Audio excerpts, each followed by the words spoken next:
कहाँ जा रही हैं? अरे कहीं भी जाए, तुमसे क्या मतलब है? अरे आपके चेहरे पर जो चश्मा है ना, क्या कलरफुल है। माने कहना क्या चाहते हो? आपका चश्मा बड़ी लाजवाब लग रहा है। हे भगवान, अच्छा तो कई दिनों से देख रही हूँ, हमेशा हमारे पीछे क्यों पड़े रहते हो जी? आइए चलिए ना, चिड़ियाघर घुमा देते हैं आपको। ओहो हो। आप जो भी कहेंगी वो मैं पूरा कर दूंगा। सच में? ओके। तो सुनिए हमारी बात। जी बताइए। गाड़ी में घुमाओगे? हाँ बाबा हाँ। बियर पिलाओगे? हाँ बाबा हाँ। गाड़ी में घुमाओगे, बियर पिलाओगे, अगर कुछ कहूँ तो ले आ दोगे क्या? हाँ भाई हाँ। सच में? जी तो सुनो, बताइए। घघरा या चोली पसंद है मुझे, घघरा या चोली पसंद है मुझे, चल के गोरखपुर से ला दोगे क्या?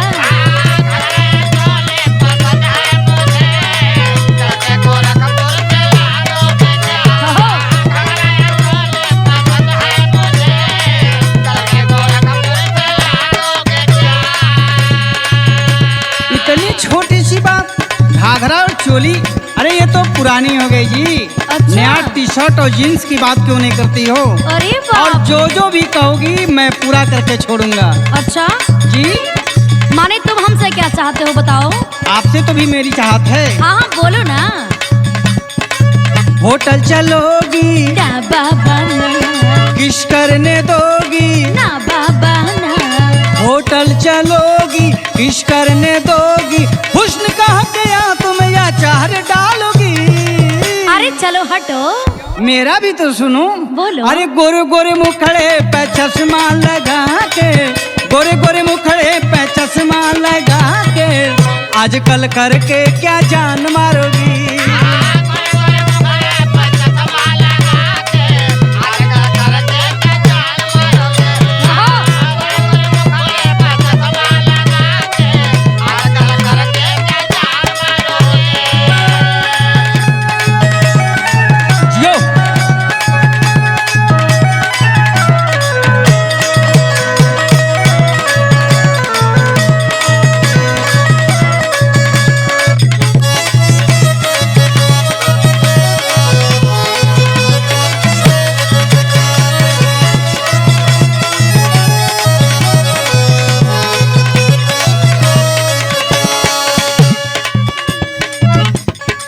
अच्छा एक बात सुनो जी।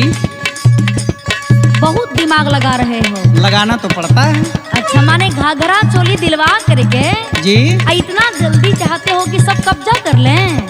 आस्किंग में तो करना पड़ता है ना। अरे बाबू तुम्हारे बस की बात नहीं है। जहाँ ताड़े तोड़ के ला दूंगा, इतनी छोटी बात क्या है। ओहो तो सुनो हमारी बात। जी। इश्क में अंधा बनो ना दीवाने,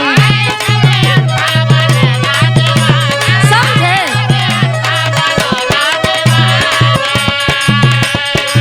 पूरा लुटाना पड़ेगा खजाने। अच्छा सब खाली हो जाएगा बाबू। ठीक है, देखेंगे। इश्क में अंधा बनो ना दीवाने, पूरा लुटाना पड़ेगा खजाने। ओ मुझे ऐसे बोलो ना लालच धरा के,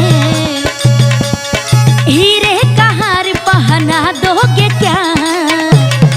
सुनो जी।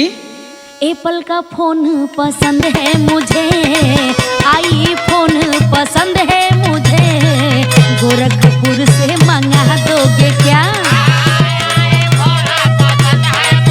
बोलो। ओहो।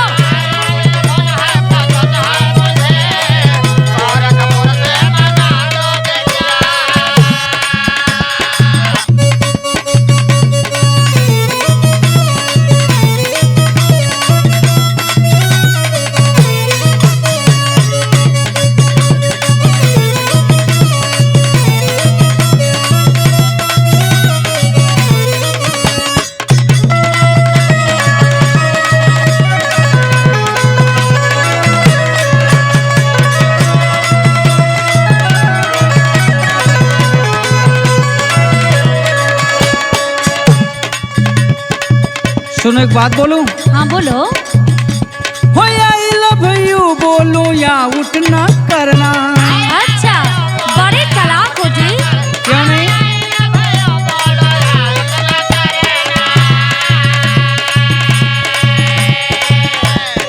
आठवां या जुबा हो डाउट ना करना। अरे चलो हटो, पहले डिमांड पूरा करो। ओके ओके।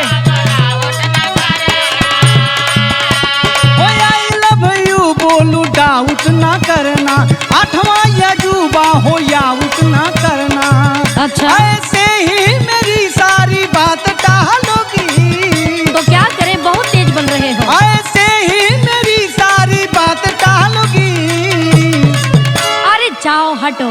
अच्छा, गोरे गोरे मुखड़े पे चश्मा लगा के आजकल करके क्या जान मारोगी?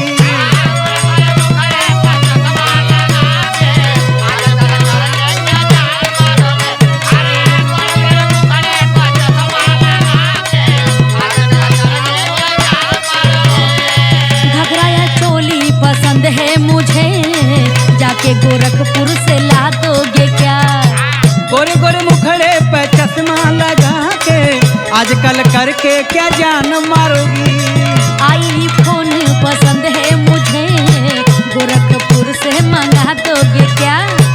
गोरे गोरे मुखड़े पे चश्मा लगा के आजकल करके क्या जान मारोगी? चलो सोचते हैं। अच्छा।